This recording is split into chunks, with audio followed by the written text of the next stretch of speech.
Bonjour à tous, je m'appelle Arnaud Pichard, je suis président d'une association qui s'appelle le Retour de l'Industrie en France et en même temps le président d'une entreprise qui s'appelle Energy Pool, le président des activités France.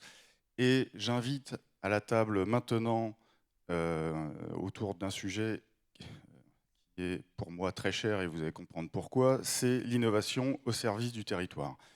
J'appelle donc, sans oublier personne, Aya Ferrer, Philippe Verdier, Natacha Cambriel, Thierry Parianti, Isabelle Martin et Pierre Lombard. Merci beaucoup.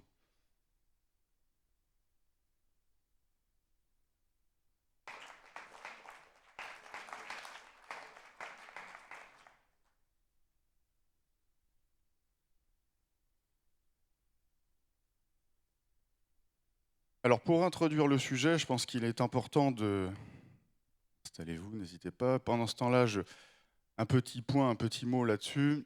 C'est il est important de comprendre pourquoi l'innovation, on est aujourd'hui tous invités par E5T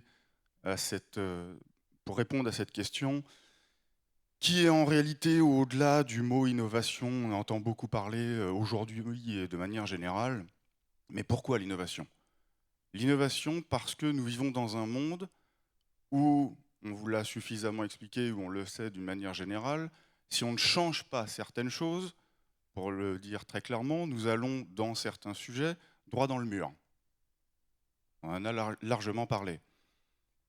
Donc si on ne change pas certaines choses, et pourtant je viens de le dire, il va falloir changer certaines choses, les consommations, etc. Mais au-delà de ça, changer, ça veut dire quoi? Ça veut dire qu'il va falloir donc innover. Et c'est là le cœur du sujet d'aujourd'hui, c'est-à-dire que ces innovations, il faut qu'elles aient des dimensions, on en a parlé tout à l'heure, désirables, économiques, et qu'elles servent, si je puis dire, une dimension pour atteindre aujourd'hui ces dimensions environnementales. À partir de là, je vais demander à chacun, et peut-être à mesdames d'abord, de bien vouloir se présenter pour que tout le monde comprenne d'où vous nous parlez. N'hésitez pas. Allez, j'attaque. Natacha Cambriel, donc moi je suis la présidente de But à Gaz. Donc je prends juste 2 secondes pour remercier Myriam et ses équipes. C'est ma première participation à cet événement. Et comme je lui disais à Myriam tout à l'heure, j'ai eu du mal à m'endormir hier soir, tellement j'avais d'idées qui fourmillaient, tellement c'est riche. Donc merci à Myriam, merci à tes équipes pour donner cet élan et l'entretenir. Donc But à Gaz, c'est un fournisseur d'énergie, j'imagine que tout le monde connaît la marque. Donc notre métier historique, c'est le gaz en bouteille, le gaz en citerne. Donc c'est ces citernes que vous trouvez surtout en ruralité pour chauffer les maisons et cuisiner aussi. C'est ces bouteilles qui servent aussi à cuisiner et sous les barbecues. Et quand je dis historique, il y a encore des millions d'utilisateurs en France de ces bouteilles de gaz et de ces citernes de gaz, puisque un foyer sur 3 en ruralité cuisine à la bouteille de gaz. Bon, ça c'est notre métier historique, mais évidemment on parle depuis hier de transition énergétique. Donc notre nouvelle mission depuis plusieurs années déjà, c'est d'accompagner chaque Français dans sa transition énergétique de proximité. Donc au-delà de ce métier historique que nous continuons à faire avec passion, nous proposons aujourd'hui du biopropane, produit en France à partir d'huiles usagées et d'huiles végétales, du biométhane. Nous avons signé 11 partenariats de long terme avec des agriculteurs en France, de l'électricité verte, des granulés de bois, et depuis 3-4 ans aussi, nous nous sommes lancés dans le photovoltaïque pour des clients professionnels et des clients particuliers, de la recharge aussi de voitures électriques. Donc c'est 5 millions de clients, 1300 collaborateurs, 16 sites industriels en France et 4, on va dire, sites opérationnels, Amiens, Quimper, Toulouse et Corté en Corse. Donc on est vraiment présent partout dans tous les territoires. Merci beaucoup. Et bonjour à toutes et à tous. Donc Isabelle Martin, je suis en fait déléguée territoriale d'EDF en Occitanie, mais c'est pas à ce titre aujourd'hui que j'interviens, c'est au titre de présidente de la Cleantech Valley. Donc la Cleantech Valley, qu'est-ce que c'est? Simplement, je vais faire un petit clin d'œil à Christian de Pertuis qui hier disait dans une table ronde, pour décarboner, l'important c'est d'investir désinvestir dans les énergies fossiles justement. Eh bien, la Cleantech Valley, c'est son origine. Elle a son origine au désinvestissement des énergies fossiles, puis c'est quand il y a eu la fermeture de la centrale thermique d'EDF à Aramon. Donc Aramon, j'imagine que tout le monde connaît, qui se situe dans le Gard. En fait, c'est à côté de Nîmes. Il y a eu la fermeture de la centrale thermique d'Aramon. Et à ce moment-là, les territoires, les industriels on réfléchit à quel modèle décarboné et pour réindustrialiser ce territoire, quel modèle serait essentiel et important. Et donc, il a été créé en 2019, c'est l'association Cleantech Valley, qui est une association un peu particulière, puisqu'elle regroupe en fait des parties prenantes privées et publiques. Les fondateurs sont à la fois privés et publics. Il y avait donc une grosse réflexion commune, ce qui est assez exceptionnel. Et on a créé la Cleantech Valley. Donc la Cleantech Valley, elle a plusieurs domaines d'activité. Elle accompagne les territoires sur la décarbonation. Elle accompagne et elle fédère les réflexions sur le territoire. Et quand je dis les territoires, c'est le territoire de l'Occitanie, Gard et Occitanie, bien évidemment, mais au-delà, puisque aujourd'hui, on a des réflexions qui ont des impacts même nationalement. Donc, on a aussi, et on en parlera tout à l'heure, un accélérateur, un booster de start-up. Donc, l'objectif étant de créer de la valeur aussi sur ce territoire. Et on a des programmes d'open innovation dont je vous parlerai aussi tout à l'heure. Merci beaucoup. Bonjour à tous. Tout d'abord, merci de m'avoir invité à participer à cette belle table ronde qui parle de sujets fondamentaux pour notre avenir commun. Donc moi, c'est Aya Ferrer. Je travaille au sein de Carbon Shift. Carbon Shift qui est une entité du groupe Equance et qui est spécialisée dans l'accompagnement de nos clients, qu'ils soient industriels mais aussi tertiaires, sur toutes leurs étapes de décarbonation. Alors peut-être quelques mots sur le groupe Equance qui fait partie du groupe Bouygues depuis fin 2022. Donc Equance est un des leaders mondiaux en fait des services des énergies et des services avec à peu près 19 milliards de chiffre d'affaires et en 2023 et près de 90 000 collaborateurs dans une vingtaine de pays dans le monde et avec une forte présence aussi en France où on a à peu près 700 agences de proximité. Donc si vous connaissez nos entités les plus connues en France seraient Bouygues Énergie Services, Ineo et Axima par exemple. Enfin, il y en a plein d'autres.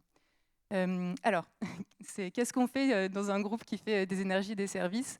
En fait, au quotidien, on est des collaborateurs qui travaillons sur le terrain en tant qu'énergéticiens, électriciens, mécaniciens. Et on accompagne nos clients depuis la conception de leurs projets, en passant par les travaux et jusqu'à la maintenance et l'exploitation de leur installation.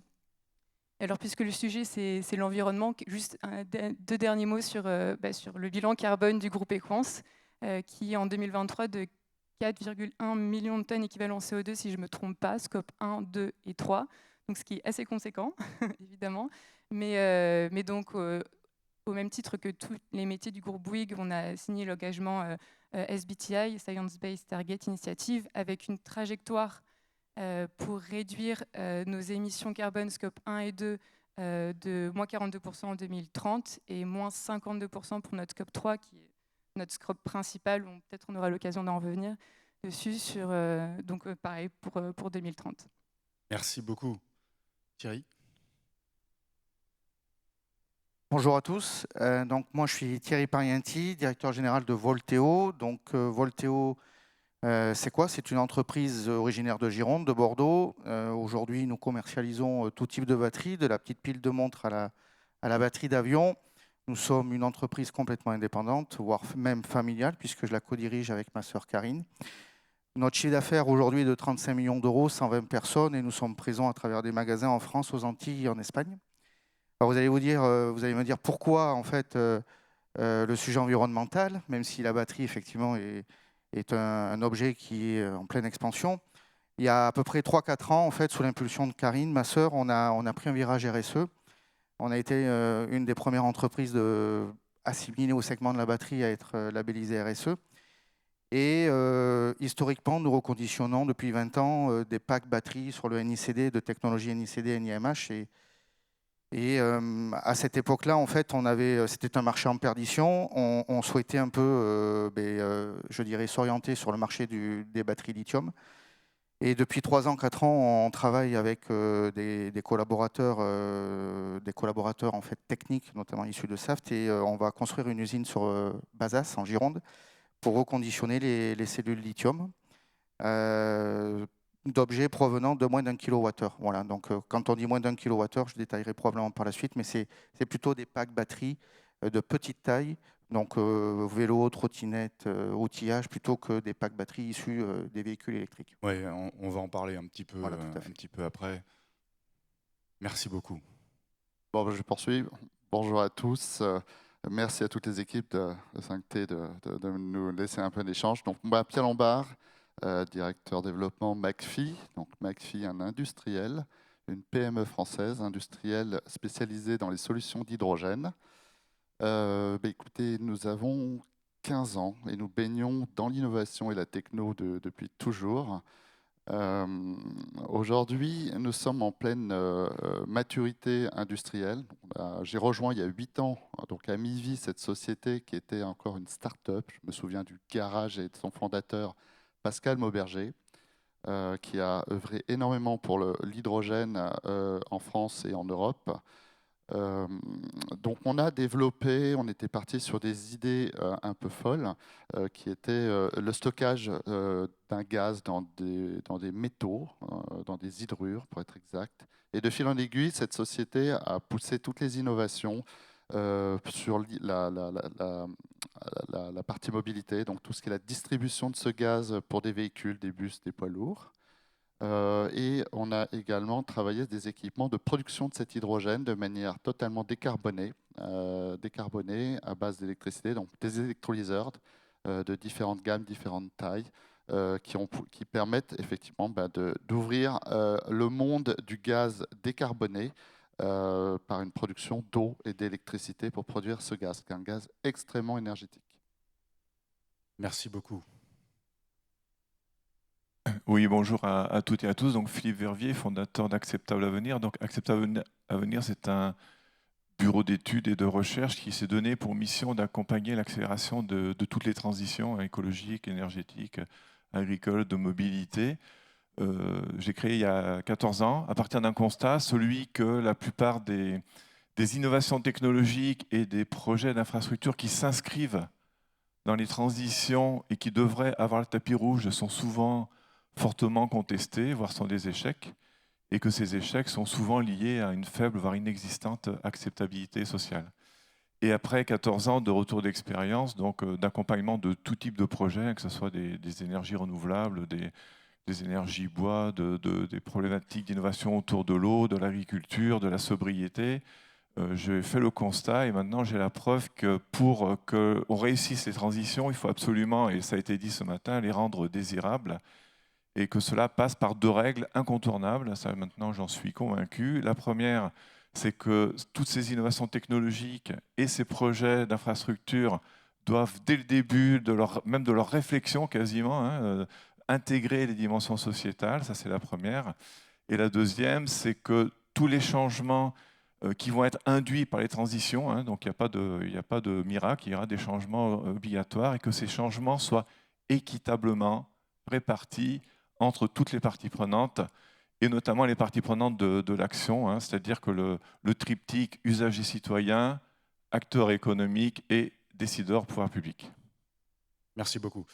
Alors après ce tour de table de présentation, je vous propose donc de faire 2 tours de table, un sur l'innovation et le deuxième évidemment sur la territorialité à partir de ces innovations, la localité. On va commencer par l'innovation. Et vous savez, vous me connaissez, on a eu le temps de préparer tout ça. Je vais insister sur un point qui me paraît très important, c'est le côté concret, réel, applicable de tout ça, avec des logiques technico-économiques, etc. Quitte à se dire des choses, on sait ce qu'on s'est dit, qui ne sont pas toujours agréables à entendre, c'est la réalité, c'est notre réalité. Et à partir de là, je vous laisse la parole pour nous parler de ce que vous faites, peut-être avec la même séquence, pour nous parler de ce que vous faites sur ce thème de l'innovation. Bien évidemment, tout le monde l'a compris, on est ici chez 5T, mais vraiment avec cette dimension réaliste et applicable. Tout à fait. Alors, en 100 ans d'existence, effectivement, il y a beaucoup d'innovations côté Butagaz. Sur nos métiers historiques, j'ai envie de dire, c'était très technique. Donc, on a été les premiers à enterrer les citernes au fond des jardins, les premiers à sortir une bouteille composite plus légère, à sortir un distributeur automatique de bouteilles pour permettre au client de commander sa bouteille sur Internet. Mais aujourd'hui, je vais me concentrer sur 2 domaines. Le premier, c'est le rôle sociétal de l'entreprise, voilà, qui prend de plus en plus d'importance. Et le deuxième, c'est la transition énergétique. Donc, sur le rôle sociétal de l'entreprise, on a eu hier, pour ceux qui étaient là, une présentation de stock CO2 sur des projets labellisés bas carbone, de plantation de forêts, de vergers, de haies. Ben, nous finançons 6 de ces projets, par exemple. Voilà. Et j'ai envie de dire, le côté différenciant, c'est qu'on a fait choisir ces projets par nos salariés. Donc on a fait ça de façon totalement volontaire, parce qu'effectivement, tout ce qui a été dit hier sur le rôle de la nature et l'importance pour l'entreprise de s'engager sur ces sujets résonne complètement dans le groupe Butagaz. Le deuxième exemple, c'est la mise en place d'une fondation Butagaz, qui lutte contre la précarité énergétique. On a parlé beaucoup de transition énergétique juste. Nous, aujourd'hui, on a 12 référents précarité énergétique, spécifiquement formés pour accompagner les clients les plus fragiles. Et en termes de pragmatisme et de projets concrets, c'est exactement ça. On a accompagné un village dans sa transition énergétique. Donc, c'est le village de Flers, donc dans le nord, en ruralité, avec vraiment des spécificités, on va dire, de température l'hiver, quand même, malgré tout, même si on a de moins en moins d'hiver. Il y a encore des endroits où il fait froid en France, et des bâtiments très mal isolés et anciens. Et donc, on a accompagné la rénovation énergétique de la mairie, de l'école et d'un certain nombre de maisons. Donc, c'est du très, très concret. Sur la transition énergétique, donc justement, on en a parlé. La difficulté aujourd'hui pour nous, c'est d'avoir un mix énergétique. Et ça, c'est un discours qui est difficile à faire entendre. Parce qu'il y a un gros push sur l'électrification, et moi je suis d'accord pour dire que l'électricité l'électricité verte va prendre une partie majeure, elle l'est déjà au niveau de l'énergie, mais il y a un certain nombre de territoires pour lesquels l'électricité ne va pas être la meilleure solution. Et donc on a lancé avec Mines ParisTech une étude avec l'ensemble de notre filière, donc avec France Gaz Liquide. Donc c'est tous les acteurs, les gens qui sont en compétition normalement, qui là se sont mis ensemble pour créer un outil qui s'appelle Énergie Ruralité. Donc vous pouvez aller sur Internet le regarder, qui permet, quand on met son code postal, en fait, d'avoir le mix énergétique sur sa commune ou sur son département, la taille moyenne des maisons, le revenu moyen du foyer, et finalement votre meilleure solution de transition. Et si je prends l'exemple de Butagaz, je vais citer 2 exemples à un bout et à l'autre du spectre. Le premier exemple, c'est de l'habitat social, donc avec Mayenne Habitat. Ça ne paraît pas évident de vendre du biopropane, qui aujourd'hui est beaucoup plus cher, 3, 4, 5 fois que le propane conventionnel, à de l'habitat social. Mais on a réussi à monter une offre avec eux qui leur permet, tout en ayant une solution verte, de maintenir un prix de location pour leur logement acceptable pour leurs clients. Et à l'autre bout du spectre, on a travaillé du côté de Pau avec une filiale de tissage de luxe, donc une filiale du groupe Chanel. Donc là, on n'est pas dans le même monde. Là, leur objectif, c'était de faire passer leur bâtiment en énergie positive. Donc, on a installé des ombrières photovoltaïques, des panneaux photovoltaïques pour leur permettre justement maintenant d'être en énergie positive. Et eux sont allés jusqu'à nous demander d'avoir un chantier aussi carbone neutre. Donc, on a travaillé sur un plan de prévention de l'environnement, sur la gestion la plus fine possible des déchets et de leur recyclage. Et on est allé jusqu'à avoir l'ensemble des engins, par exemple, qui sont intervenus électriques. Donc, on voit qu'on est capable de proposer finalement une solution de transition énergétique à tout type de clients, mais il faut pratiquement faire du sur-mesure. Moi, je ne crois pas du tout à une solution technologique unique, d'où la nécessité d'innover. Merci beaucoup. Donc, je retiens le mix énergétique et je retiens adapté au panier et à la situation. Merci beaucoup. Alors pour la Cleantech Valley, donc ce qui est important à dire, effectivement, ce que je disais tout à l'heure, c'était la Cleantech Valley, on travaille principalement, d'ailleurs, comme le dit son nom, sur les Cleantech. On a des réflexions avec notamment les industriels qui sont les fondateurs, et on a cette chance d'avoir dans les fondateurs de la Cleantech des grands noms comme Orano, comme le CEA, comme EDF, comme Enedis. Donc, qu'est-ce que l'on fait dans le terme de l'innovation? Eh bien, ces grands groupes, mais aussi on accède à l'innovation pour les TPE, les PME, les ETI présentes sur le territoire. On a créé un Cleantech Booster, donc, qui est un accélérateur. Donc, un accélérateur, c'est le next step après l'incubation. Donc, quand les startups sortent de l'incubation, elles nécessitent d'être accélérés souvent. Donc, on a un accélérateur au sein de la Cleantech Valley. Donc, toujours dans les domaines, évidemment, du Cleantech. On est conforme à notre modèle. Donc, on a 8 domaines de prédilection dans ce Cleantech Booster. On a notamment tout ce qui concerne la décarbonation, donc la dépollution, l'économie circulaire, le domaine de l'eau, les bâtiments économes. On en a parlé hier, ça a été un des sujets. Myriam l'avait évoqué. Donc, c'est aussi des startups qui travaillent sur comment diminuer l'impact aussi carbone dans les bâtiments économes. On a l'agriculture, on a la dépollution, donc tous les modèles Cleantech. Donc, ce Cleantech Booster, bien sûr, doit répondre, bien évidemment, aussi à des modèles et des demandes du territoire et des industriels. Donc, c'est un programme que l'on fait sur 12 mois.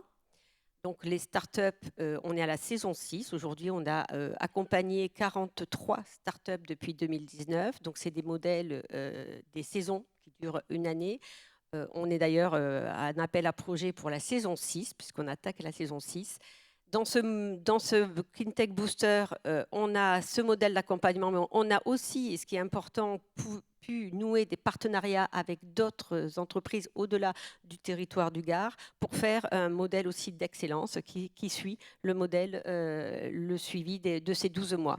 Donc l'objectif, bien évidemment, c'est d'avoir dans cette accélération pour les startups un modèle et un accompagnement qui est un peu du sur-mesure, puisqu'en fait, on accompagne les startups dans leur développement économique, leur développement commercial, leur support de financement. On les aide dans structurer aussi, ce qui est important souvent dans les startups et dans tous les domaines, d'avoir des POC, des Proof of Concept. Donc là, on leur propose de travailler sur des modèles. Il y a eu de très belles expériences et de très beaux POC qui ont été faits entre les industriels et les gros industriels comme le CEA, comme aussi EDF, et que ce soit d'ailleurs dans tous les modèles décarbonés, que ce soit dans le nucléaire. On a des startups qui aujourd'hui demandent à être même accompagnées justement au-delà de ces 12 mois. Et donc, notre modèle a tendance à évoluer pour les accompagner au-delà des 12 mois. Donc, l'objectif de ce Cleantech Booster, c'est vraiment, encore une fois, de donner dans ce territoire une nouvelle impulsion, d'ailleurs, d'innovation, parce que la décarbonation, on l'a vu d'ailleurs pendant toute la journée hier aussi, quelque part, ne passe que par l'innovation, puisqu'il faut trouver des nouveaux modèles. On en a parlé, vous en avez parlé à la table ronde précédente sur l'agriculture. L'objectif, c'est d'innover aussi, de trouver des nouveaux modèles. Eh bien, c'est ce que nous faisons, puisque nous avons aussi, d'ailleurs, pas mal de demandes du monde agricole, donc des startups qui vont être accompagnées pour répondre aux demandes du monde agricole. Donc ça, c'est le sujet que nous travaillons au sein de ce Cleantech Booster. On a des exemples, très beaux exemples d'ailleurs, je peux citer parce qu'on en a parlé aussi encore hier et encore tout à l'heure, c'est sur les captations carbone. Donc on a une start-up qu'on accélère et qui travaille sur la captation carbone avec du biochar. Donc ça a été un des sujets qui a été aussi évoqué. Le biochar, en fait, avec en plus une particularité, c'est d'éviter effectivement et de faire des circuits courts pour créer ce biochar. Et comment on fait des circuits courts? Eh bien, on va chercher, alors ce qu'elle va chercher, donc en plus c'est une femme, donc, parce que c'est souvent ça aussi, la parité n'existe pas encore dans les startups. Donc c'est très bien, c'est une femme qui a créé cette société et qui cherche notamment vraiment à faire du biochar dans des circuits courts. Et pour cela, eh bien, le bénéfice de travailler aussi avec EDF, c'est qu'on est allé chercher dans les barrages, dans les lagages aussi, des lignes électriques chez Enedis, toute la végétation, tout ce qui était déchets verts pour créer son biochar. Donc, il y a des beaux modèles qui existent. Le biochar, c'est aussi à la Cleantech. Et du coup, ça fera d'ailleurs l'objet peut-être d'échanges avec des entreprises ou des personnes qui sont intervenues, qui recherchaient des solutions. Voilà pour le modèle Cleantech Booster. Et on a un modèle, donc un autre sujet qui est l'Open Innovation. L'Open Innovation, c'est quoi? Donc, on a eu pendant des années l'objectif de mettre en relation nos fondateurs, nos membres de la CleanTech sur les sujets innovation. Alors, sans surprise, hein, quand vous avez des grands groupes que j'ai cités, il y a souvent c'est très structuré en termes d'innovation, mais on a des échanges aussi qui se font. Par contre, les TPE, les PME, les ETI ont plus de mal pour être accompagnés, pour trouver des solutions. Donc là, c'était notre programme Open Innovation, leur donner accès à cette possibilité d'échanger même sur des thèmes variés, toujours dans les CleanTech, dans leurs soucis, de trouver des solutions. Et on vient d'évoluer un petit peu parce que finalement, on s'est dit, l'open innovation, c'est aussi, même pour des grands groupes, on s'aperçoit qu'on a des grosses problématiques, alors qui, pourtant, est dans le domaine des cleantech, on pourrait se dire ça ne l'est pas, sauf que ça l'est, qui est un problème de compétences. C'est-à-dire chercher aujourd'hui les bonnes compétences et surtout la rareté de certaines compétences techniques dans les domaines de décarbonation, dans les process que nous avons dans les grands groupes. Et donc là, notre système va évoluer. Sur l'open innovation, on va proposer, pour répondre au mieux aux demandes de nos membres, en fait, des recherches de start-up pour répondre à un souci qui leur est vraiment particulier. Donc on fait vraiment du sur-mesure. L'objectif, bien sûr, toujours, c'est d'avoir une innovation au service de la décarbonation et de la réindustrialisation. Merci beaucoup. Et évidemment, vous, votre cœur métier est l'innovation complètement. Donc, tous vos membres sont là pour innover avec des startups. Donc, c'est un petit peu différent. Et merci beaucoup pour cette présentation. Aya ? Vous l'avez un peu dit en introduction, on est aujourd'hui dans une période charnière où concilier activité humaine et préservation de l'environnement, c'est un enjeu majeur. Et tout le monde se rejoint sur le fait que l'innovation au service de l'environnement, finalement, on est dans un contexte assez favorable. Et du coup, je voulais dire 2 mots sur ce contexte. Pour moi, il y a 3 raisons un peu assez intéressantes. La première, c'est la prise de conscience collective. On le voit grâce à ces rencontres énergie-climat. Les médias qui cet été ont relaté de plus en plus d'événements climatiques extrêmes, les 50 degrés aux États-Unis, la surchauffe du réseau électrique en Inde, les incendies au Canada, j'en passe.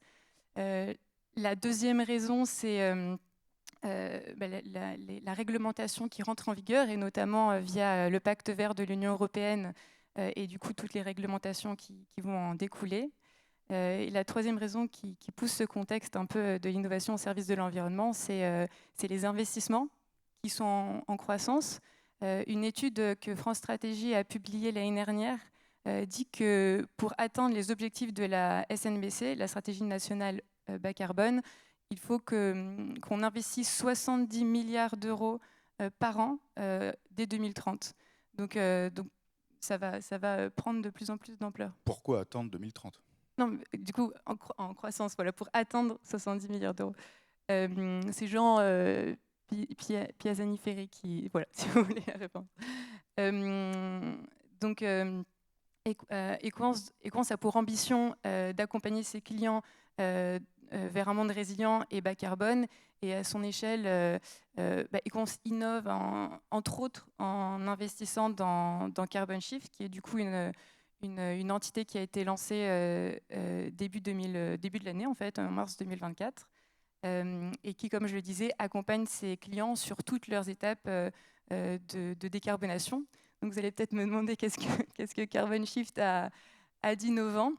En fait, notre force, elle réside dans le fait de notre volonté d'accompagner nos clients à simplifier et accélérer leur démarche de décarbonation, et pour atteindre réellement leurs objectifs et suivre leur trajectoire jusqu'au bout. Donc, chez Carbon Shift, on est plusieurs centaines d'experts en France, en Angleterre, en Belgique, aux Pays-Bas, au Canada. Et on a la chance de pouvoir s'appuyer sur l'ensemble du groupe Equance et aussi du groupe Bouygues, ce qui nous permet en fait de pouvoir adresser des clients mondiaux dans plusieurs pays et sur une multitude de sites, mais aussi des petits clients, PME, ETI, locaux, sur une usine en particulier. Et donc, comment on fait pour les aider à passer à l'action ? On a défini 4 étapes. La première, c'est de bien qualifier vraiment le besoin de notre client et le traduire concrètement en action de performance de décarbonation.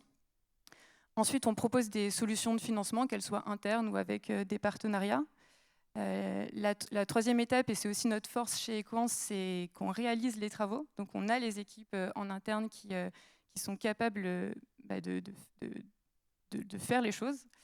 Et la dernière étape, c'est qu'on s'engage sur l'atteinte des objectifs fixés et on est capable de les suivre. Alors moi, ma conviction personnelle, pour que l'innovation au service de l'environnement soit réelle, c'est qu'il faut éviter absolument les effets rebonds. Et on en a parlé un peu à la table ronde d'avant, d'avoir cette vision un peu systémique. Et je suis convaincue que si chacun d'entre nous, on se responsabilise et on agit avec bon sens dans nos décisions quotidiennes, dans nos principes de management, dans les fondamentaux de notre entreprise et qu'on intègre comme un réflexe la sobriété, l'économie circulaire, la préservation des ressources et des limites planétaires, alors dans ce cas-là, on pourra réellement innover au quotidien au service de l'environnement. Merci beaucoup. Je vais le redire avec mes mots. Donc, première dimension, faire face aux changements permanents et aux adaptations de vos clients, etc., en fonction de ce qui se passe, l'évolution, on a parlé, le mix énergétique, etc. Et deuxième dimension, c'est les objectifs qu'on se fixe, évidemment, environnementaux, et comment on les atteint.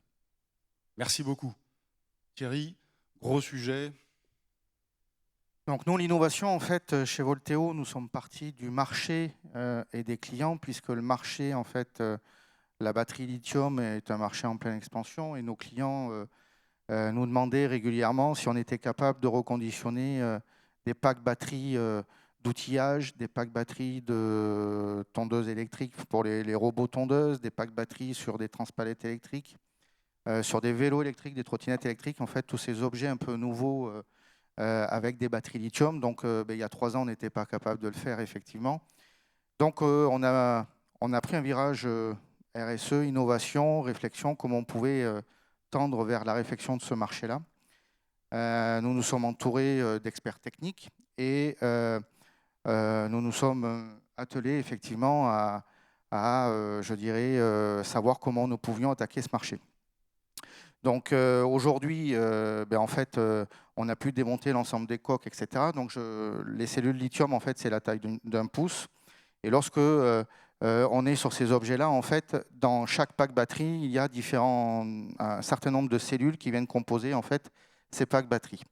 Lorsqu'on les ouvrait, en fait, on se rendait compte que on jetait historiquement, au bout de 2 ans, 4 ans d'utilisation, toutes les batteries, mais en fait, 80% des cellules qui sont à l'intérieur de ces packs batteries sont toujours bonnes au bout de 2 ans et 4 ans. Donc, on s'est mis à les analyser, à les tester, et on s'est rendu compte qu'on pouvait en sauver à peu près 80-85%.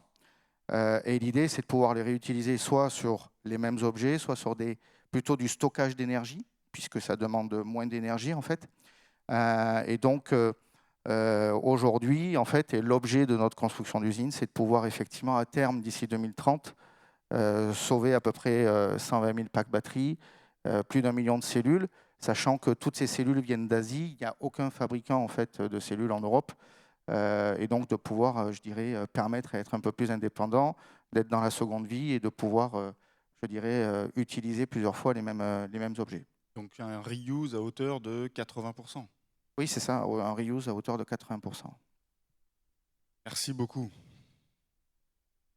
Oui, alors pour l'innovation pour McPhy, vous avez effectivement la techno en elle-même d'électrolyseur et le marché avec ces évolutions qu'il faut accompagner.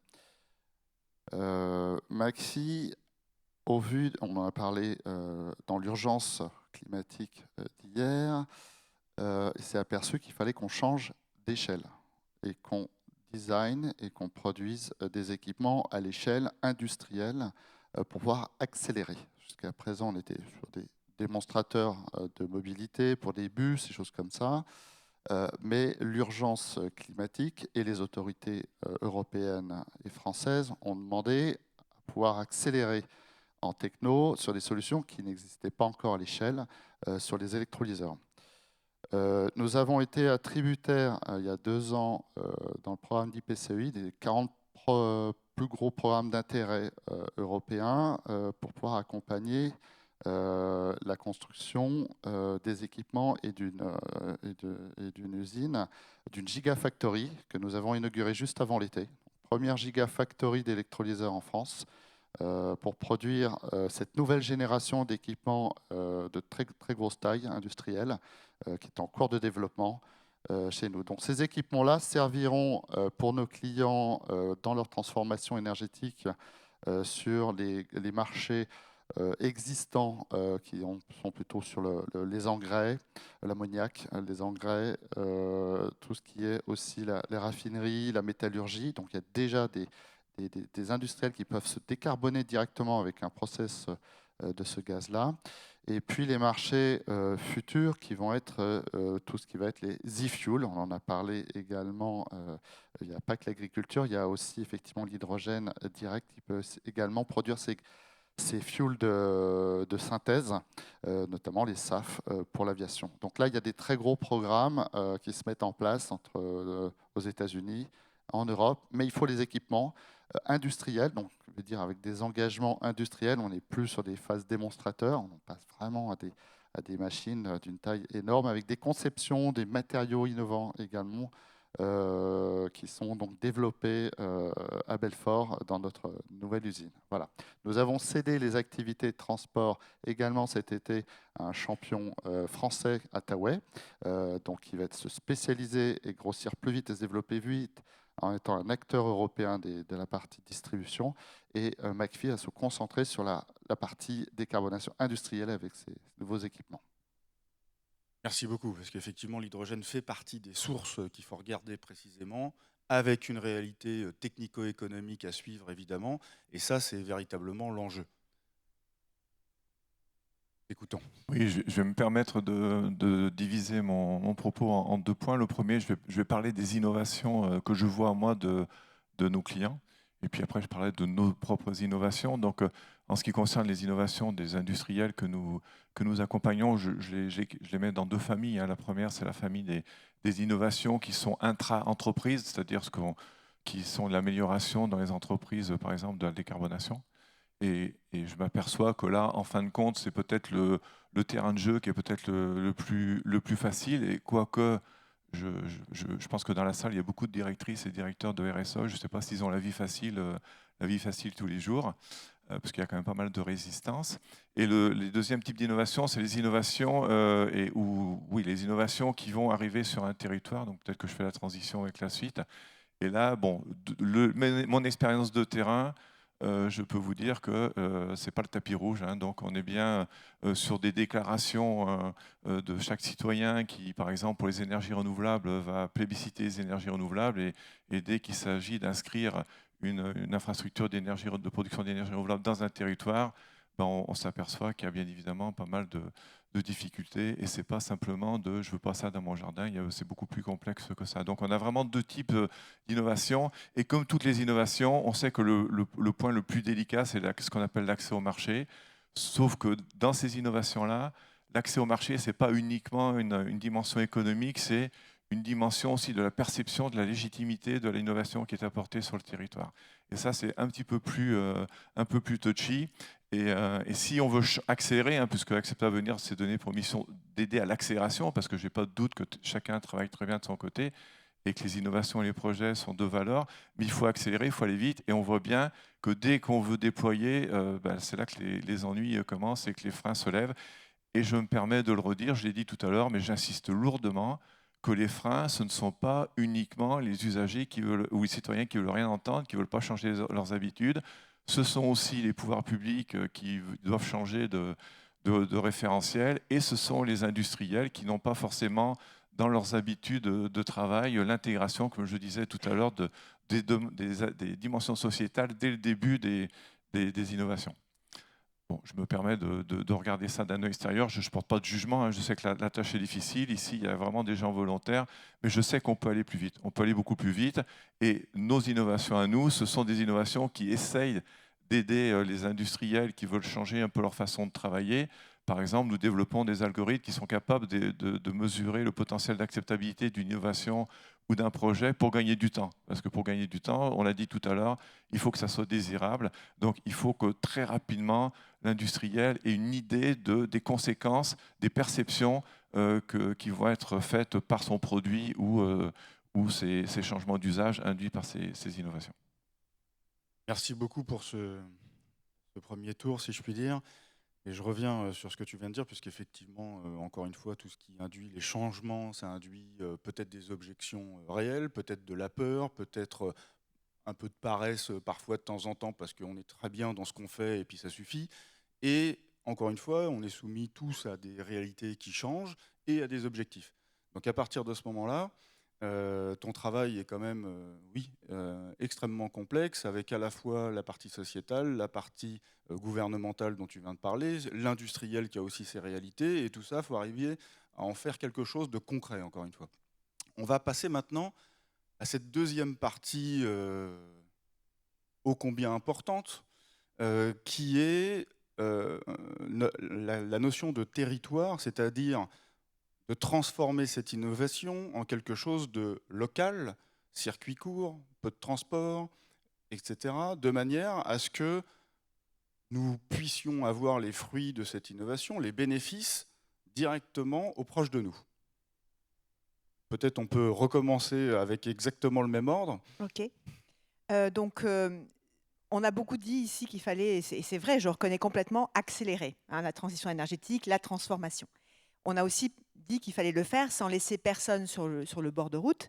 Et moi, je vais parler des clients professionnels. On a aujourd'hui plusieurs centaines de milliers de clients professionnels. Alors, ça va de la TPE, donc du boulanger, de l'hôtel-restaurant, en passant par la PME industrielle, où on a parlé juste avant du monde agricole, le séchage des céréales, le chauffage des hangars d'élevage, par exemple. Les collectivités locales, on a 26 000 communes aujourd'hui en France qui sont hors réseau de gaz, hors réseau de chaleur, donc qui ont besoin d'une solution de transition. Et pour tous ces professionnels, le challenge aujourd'hui, c'est la compétitivité, finalement. Rester compétitif malgré un coût de l'énergie verte qui est plus cher aujourd'hui dans cette période de transition. Et on parle beaucoup d'électrification, mais comme je l'ai dit, il y a un certain nombre d'usages, de process industriels qui ne vont pas pouvoir être électrifiés. Donc il faut garder une place pour les molécules vertes, donc le verdissement des gaz.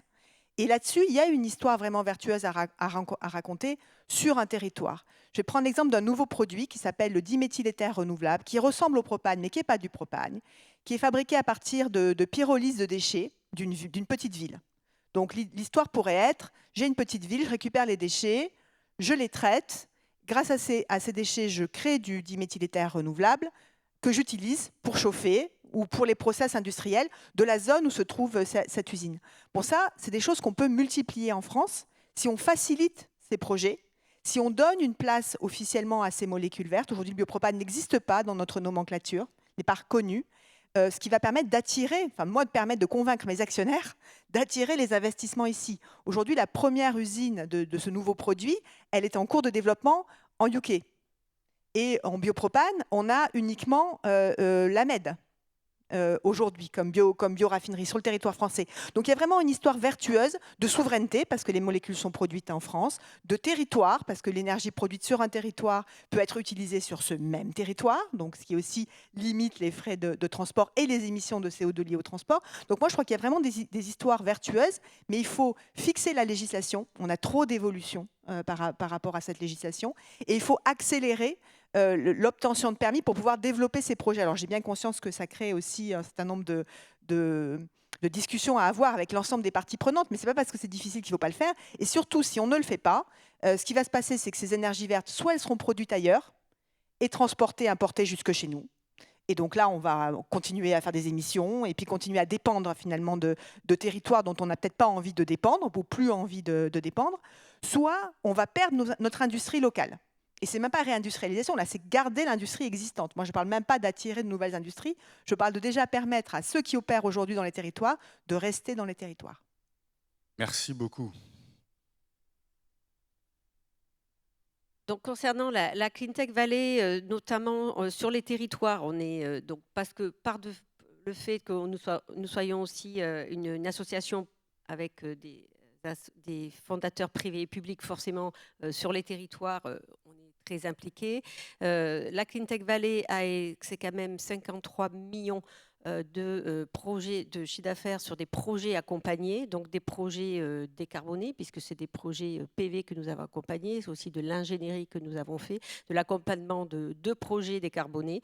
Donc on a sur ce territoire une implantation très forte. On l'a également forcément par nos boostés, puisque nos boostés sont principalement sur l'Occitanie, avec aussi une belle histoire, puisque on a donc 43 boostés que nous avons accompagnés en saison 5. Pour la plupart, et d'ailleurs je crois que c'est même pas la plupart, c'est 100% de ces startups existent encore et ont été développées et implantées sur le territoire. On a même des joint ventures qui se sont faits entre deux startups qui ont trouvé finalement leur modèle complémentaire et donc ont créé une nouvelle aussi startup pour s'implanter sur le territoire. On a notamment 2 startups principalement dans les premières saisons qui ont démarré à 4, 5 sur le territoire et qui aujourd'hui sont 40 personnes, donc en 3 ans. Une autre qui est Cirea d'ailleurs, qui travaille sur aussi les batteries et notamment le pilotage de l'énergie. On a d'autres startups aussi qui ont démarré sur des petites structures et il faut être humble aussi, hein, on les a accompagnés, mais c'est aussi parce qu'ils ont fait les démarches, qui aujourd'hui sont aussi dans des scopes de 30, 40 personnes. Donc l'implantation géographique prouve aussi que par l'accompagnement que l'on fait, c'est-à-dire proposer des sujets de territoire avec les industriels, des POC, les aider à développer, ça marche, ça les attire et ça les fait rester, et surtout ça permet de les ancrer dans le temps, parce que c'est souvent la problématique, c'est qu'il y a de plus en plus aussi de concurrence, c'est vrai, sur des startups qui travaillent sur la décarbonation. Donc l'objectif, c'est de leur donner une visibilité à long terme. Donc l'implantation et l'ancrage par aussi nos programmes d'open innovation permet de garder une longueur d'avance aussi et dans la durée toutes les startups que nous accompagnons. Merci beaucoup. L'innovation au service du territoire, comme vous l'avez dit, ça passe aussi par la réindustrialisation des territoires. Et donc pour une entreprise qui fait des énergies et des services, il y a 2 axes qui peuvent être intéressants. Le premier, c'est le type de projet auquel on répond, et aux clients auxquels on répond. Et le deuxième, c'est le choix de nos fournisseurs et des équipements techniques qu'on propose à nos clients.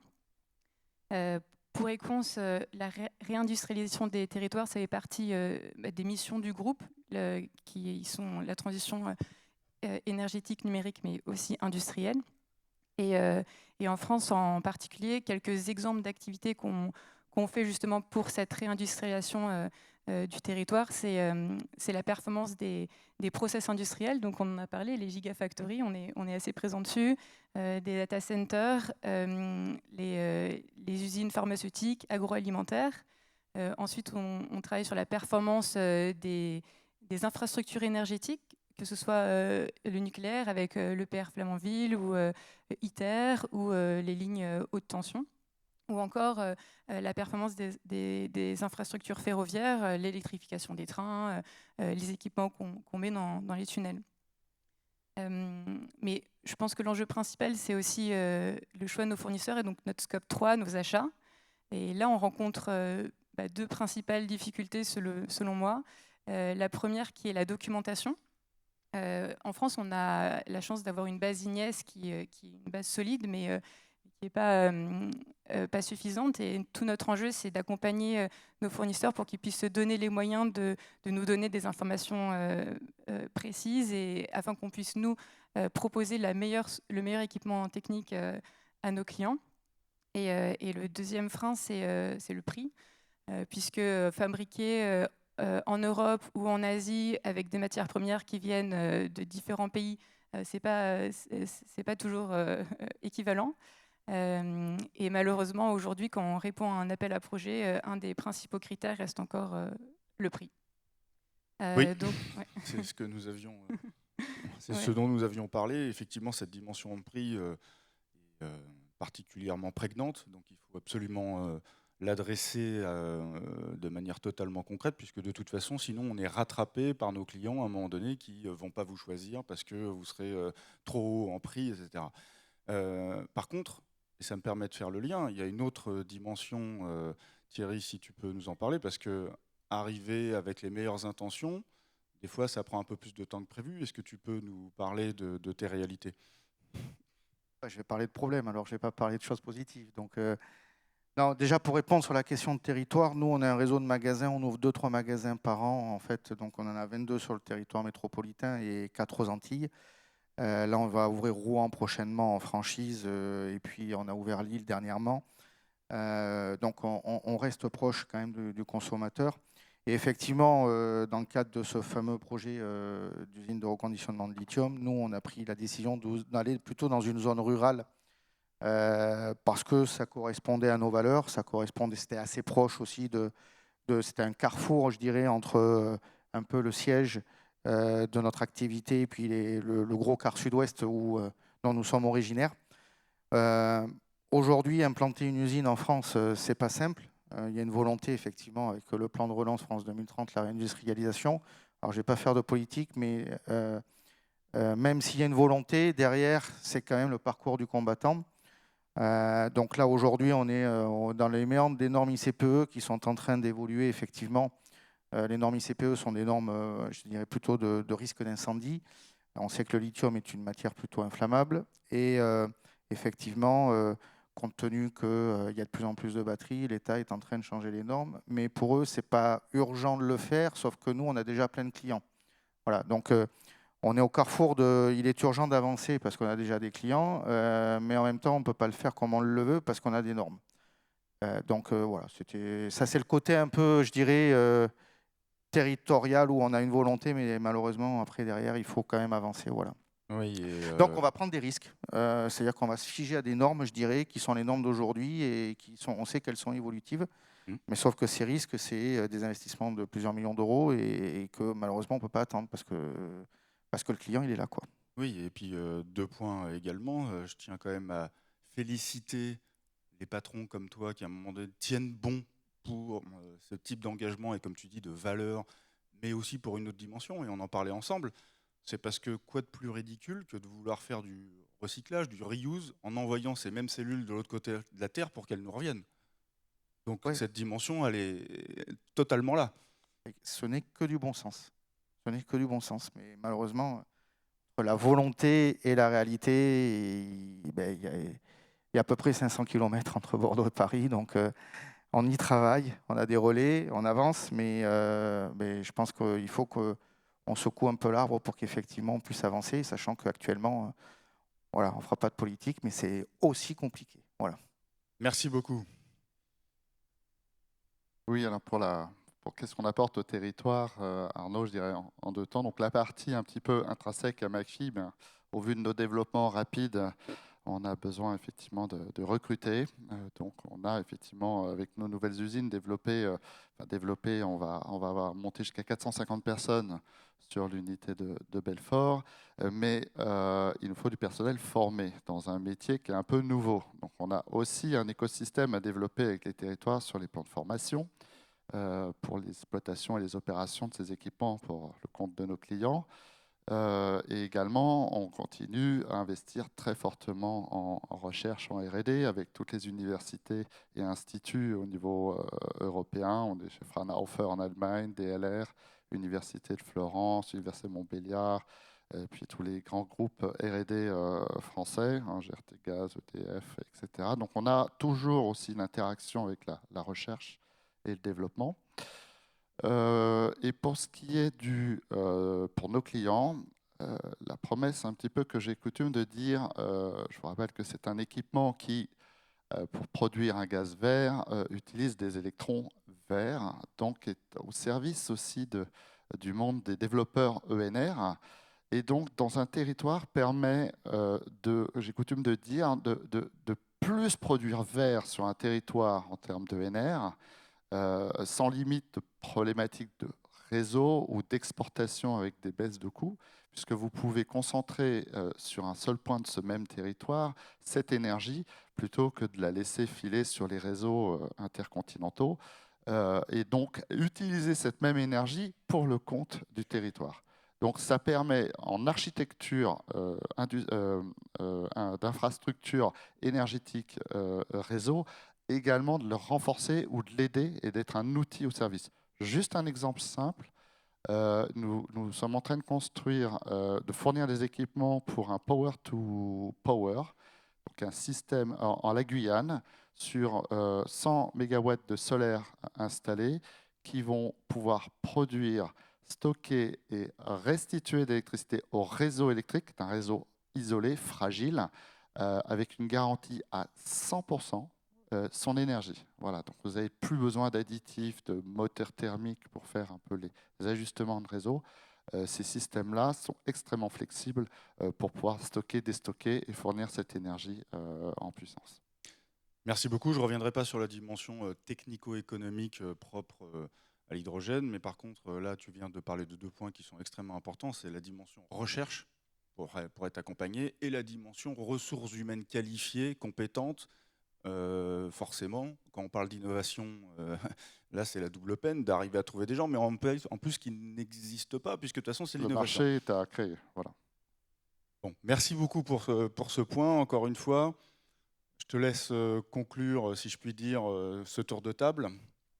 Oui, merci, lourde tâche. Donc, je vais vous donner un peu mon retour de terrain. Alors, je l'ai dit très rapidement tout à l'heure, qu'est-ce qu'on fait? Nous, tous les jours, on accompagne des projets qui veulent s'installer sur les territoires, hein, que ce soit du développement d'infrastructures d'énergie renouvelable, de l'éolien, du solaire, de l'agri-solaire, de la méthanisation, ou des gens qui traitent, qui exploitent et qui gèrent les déchets, ou des gens qui veulent développer des nouvelles technologies pour la réutilisation des eaux usées, ou des projets qui sont fortement liés à l'agriculture, ou des projets de sobriété.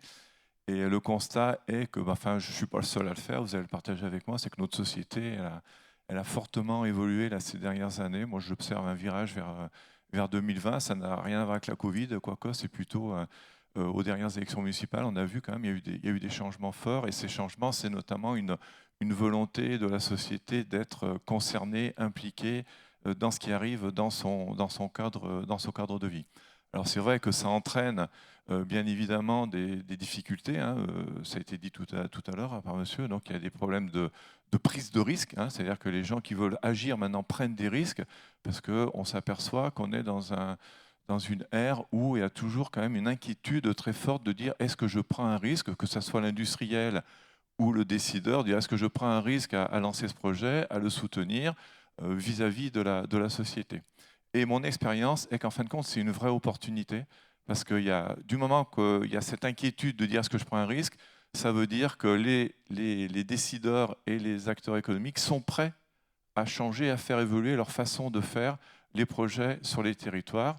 Et donc, en fin de compte, moi, ce que j'observe, hein, c'est que s'ils acceptent de travailler un peu différemment, ils peuvent vraiment accélérer et construire localement un consensus. Donc, bien évidemment, l'idée, ce n'est pas de réinventer la roue à chaque fois, c'est d'avoir des process qui permettent de déployer très rapidement. Et ça permet vraiment de gagner du temps et surtout même de travailler dans un contexte réglementaire qui est fou, parce que ça a été dit plusieurs fois, la réglementation, elle n'arrive pas à suivre, il faut aller plus vite. Et moi, j'ai accompagné des projets où il y avait des flous réglementaires. Et localement, on arrivait à construire un consensus entre citoyens, usagers, associations, élus, services instructeurs, hein, toujours les services instructeurs, qu'on a toujours tendance à vilipender, mais ils font ce qu'ils peuvent, et les décideurs politiques. Donc c'est possible. Et en fin de compte, ce qu'on observe comme étant des freins actuellement, moi je me dis que c'est une vraie opportunité parce que pour qu'on change, il faut qu'on soit un peu boosté, quoi. Si on ne nous booste pas, si on n'est pas mis en danger, on ne va pas changer. On est tous les mêmes, on n'a pas trop envie de changer tous les jours. Donc là, c'est une vraie opportunité. Il faut travailler un peu différemment. Maintenant, les solutions existent et les territoires sont vraiment révélateurs parce que je dis souvent aux industriels, je leur dis, vous savez, en fin de compte, c'est vous l'aménageur du territoire. Donc ils me regardent avec des grands yeux. Ils me disent, mais c'est pas notre job. Je dis, oui, c'est pas votre job. Mais les élus, notamment dans la ruralité, ben, ils ont peur de tout, donc ce qui est normal. Donc, ils n'ont pas envie de prendre des risques. Il faut les aider. Et les décideurs qui sont un peu plus hauts dans la hiérarchie, hein, que ce soit des politiques, eux, ben, ils mettent pas trop le nez à la fenêtre s'ils sentent que sur le terrain, les choses se passent pas très bien. Donc, vous avez un rôle important à faire, c'est accepter ce nouveau rôle qui est une sorte d'aménageur du territoire et de prendre des risques et de faciliter la construction d'un consensus local, mais bien sûr avec des process qui permettent d'aller vite et de répondre à notre obligation d'aller vite. Merci beaucoup pour ce tour de table. Je vais essayer de reprendre quelques points importants. Donc évidemment, concernant l'innovation au service de l'environnement, on a vu quand même un certain nombre d'exemples à travers les différentes sociétés qui sont présentes, voire même l'innovation au cœur du business quotidien, si je puis dire. Et service rendu au niveau du territoire, parce qu'en réalité, il y aurait quand même quelque chose d'assez aberrant d'aller faire ça de l'autre côté de la planète. Parce que avoir comme ambition de servir l'environnement et d'aller avoir un mix énergétique qui viendrait de l'autre côté de la planète ou avoir des solutions techniques qui viendraient de l'autre côté de la planète et ne pas servir à la fois pour des questions de transport, mais aussi pour des questions de normes de production, aussi pour des questions de normes de produits eux-mêmes. Écoutez, merci beaucoup pour cette table ronde et merci à E5T de nous avoir invités. Bonne journée.